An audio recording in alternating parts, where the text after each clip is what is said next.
Hi, I'm Blake Bombin, Business Development Manager for Rivago Chemical, and today I wanted to tell you a little bit about the AWRI Rosa yeast that we are offering from AB Biotech.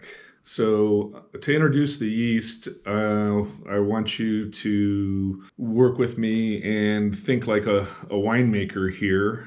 And so why is it that they would introduce a new yeast? There are plenty of yeasts, and so why bring another one onto the market? Well, there are lots of interesting things that yeast can do. And with the new advanced screening techniques and things like that, they're looking and selecting strains of yeast that have different features than what the traditional yeast strains have done. Traditionally, yeasts have always been selected about being good for a certain variety of type of wines in a specific area, like Bordeaux or Burgundy, some areas in Germany or Italy. And so those yeasts got used in that area. And so then they came to be used more and more by people in those areas, and they spread to other parts of the world. Now we have more differing reasons to look for yeast, because we have those traditional styles of yeast, but now we have a lot of screening techniques and a lot of chemical analysis and analytical profiling that we can select for and understand a little bit more about the metabolism of yeast and what they can do.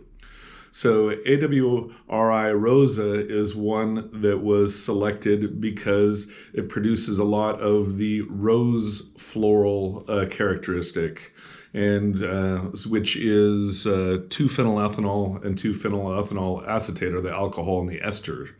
And so you're asking, why would you want a yeast that produces a lot of rose characteristic?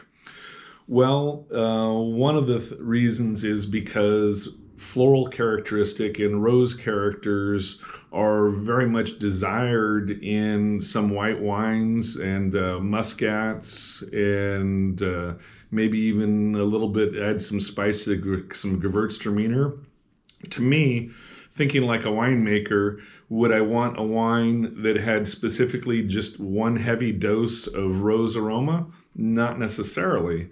But if I use that particular wine as a blender and to add a floral note, or to elevate the whole level of the aroma and flavors of the wine, then that might be very interesting.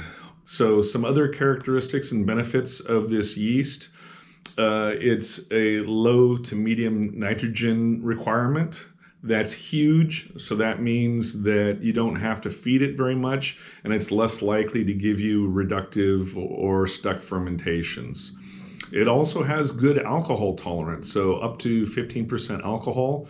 So that means you can use it on a Viognier that, if you're going to pick riper, or if you wanted to try it on some reds, you could do that as well. Some other good attributes of the wine: yeast is it's a low VA producer, so especially for white wines, which they're recommending this for, that's highly desirable.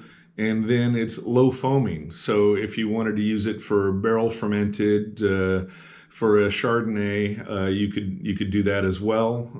It also has a killer factor, which means that it will outcompete or basically inhibit wild yeast from taking over the fermentation, and so you can be more sure of a cultured wine fermentation. The varietals that they are recommending for this yeast are Pinot Grigio, Riesling, Chardonnay, French Colombard, Semillon. So to me, I think anything that where you would want some enhanced floral, maybe something to, that's my introduction to AWRI Rosa yeast by AB Biotech. And thank you very much, and happy fermenting.